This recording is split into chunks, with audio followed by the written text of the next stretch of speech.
Hi friends, నేను మీ Ramakrishna, high court practitioner. Friends, ఈరోజు మనం తెలుసుకోబోయే అంశం 490 అంటే ఏంటి, ఇది ఎవరి మీద పెట్టచ్చు.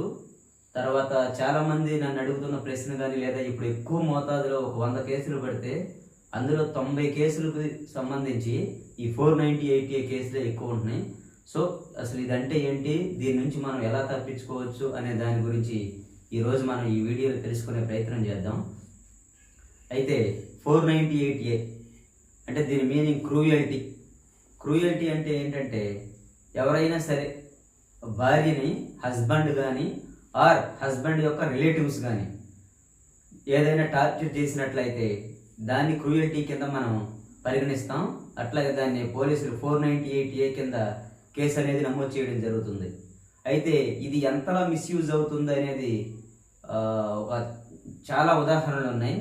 ఎందుకంటే మాకు సంబంధించిన మేము వేసిన దాదాపు 100 కేసుల్లో ఎక్కడో దూరంగా యూఎస్లో ఉన్న వాళ్ళ మీద కూడా కేసు పెట్టడం, ఇక్కడ ఆంధ్రాలో ఉన్న ఆవిడ యూఎస్లో ఉన్న వాళ్ళ మీద, అటు చెన్నైలో ఉన్న వాళ్ళ మీద, బెంగళూరులో ఉన్న వాళ్ళ మీద, వీళ్ళ మీద కూడా కేసులు పెట్టడం అనేది జరుగుతుంది. అంటే ఈ క్రూయల్టీ అంటే ఏంటంటే, ఎవరైతే భార్య ఉందో ఆ భార్య మీద భర్త ఏదైనా కొట్టడం, తిట్టడం, లేదైనా ఇంకేదైనా ఇచ్చేసినప్పుడు అది క్రూయల్టీ కింద వస్తుంది. భర్త మీద ఖచ్చితంగా ఆ కేసు పెడతారు. ఆ తర్వాత భర్త యొక్క అమ్మా నాన్న, అంటే ఈ భార్యకి ఎవరైతే అత్తమామ అవుతారో వాళ్ళ మీద కూడా, మా అత్త వల్లే మా ఆయన నన్ను కొట్టడం లేదా తిట్టడం జరిగింది, మా అత్తగారు నన్ను తిట్టారు, లేదా మా మావి నన్ను తిట్టారు, ఇలాంటి కేసులు అక్కడ వరకు కొంచెం నమ్మదగ్గొచ్చు, ఓకే, కరెక్టే. ఎందుకంటే హస్బెండ్ ఖచ్చితంగా క్రూయల్టీ ఉంటుంది కాబట్టి ఓకే. అత్త మామ కూడా మనకు తెలియదు కాదు, ఇంట్లో అన్నాక వాళ్ళు వీళ్ళని తిట్టడం, వీళ్ళు వాళ్ళని తిట్టడం ఓకే. కానీ ఇది ఎంతలాగా వెళ్ళిపోయిందంటే, ఎక్కడో అమెరికాలో ఉన్న వాళ్ళు, అంటే ఈ భర్త యొక్క చెల్లి అమెరికాలో ఉంటారు, వాళ్ళ మీద పెట్టడం, ఈ భర్త యొక్క చెల్లే కాదు, ఈ భర్త యొక్క చెల్లెలు హస్బెండ్ మీద పెట్టడం, అంటే అతనికి బావమరిది మీద పెట్టడం. ఒక కేసులో అయితే ఉదాహరణ చెప్తాను. ఇక్కడ శ్రీకాకుళానికి సంబంధించి ఒక కేసు. వాడికి ఫుడ్ కార్పొరేషన్ ఆఫ్ ఇండియాలో ఉద్యోగం వచ్చింది. అయితే వాడి మీద 490 కేసు ఉంది. ఆ కేసు వాడి మీద, వాళ్ళ భార్య వాడి మీద పెట్టింది కాదు.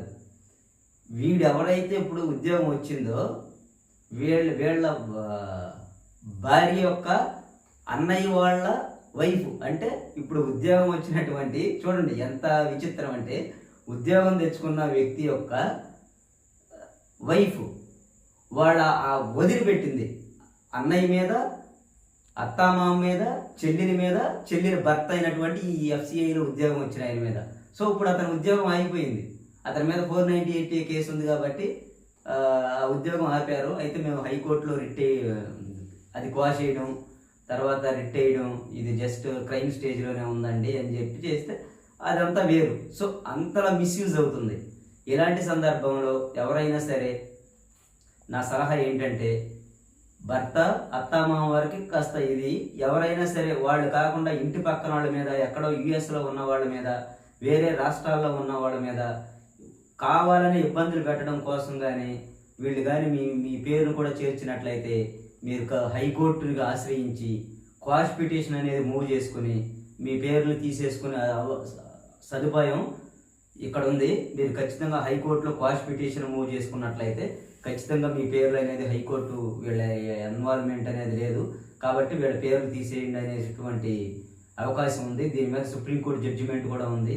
ఎవరైతే రిలేటివ్స్ దూరంగా ఉన్నారో, ఎవరైతే ఈ క్రైమ్కి దగ్గరగా లేరో వాళ్ళ మీద కేసులు పెట్టడం అనేది కరెక్ట్ కాదని సుప్రీంకోర్టు జడ్జిమెంట్లు కూడా ఉన్నాయి. సో మీరు ఎవరైనా సరే, మీరు అందులో బాధ్యులు కాకపోయినా మీ మీద కానీ ద్వేషపూరితంగా, ఉద్దేశపూర్వకంగా కేసు పెట్టినట్లయితే మీరు వెంటనే హైకోర్టును ఆశ్రయించి క్వాష్ పిటిషన్ మూవ్ చేసుకుని మీ యొక్క పేర్లు దాంట్లోంచి తీయించేసుకోవచ్చు అని చెప్పి ఈ వీడియో ద్వారా మీకు తెలియజేస్తున్నాను. మన వీడియో మీకు నచ్చినట్లయితే లైక్ చేయండి, షేర్ చేయండి, మరియు మన ఛానల్ని ఖచ్చితంగా సబ్స్క్రైబ్ చేయండి. Thank you friends. జై హింద్.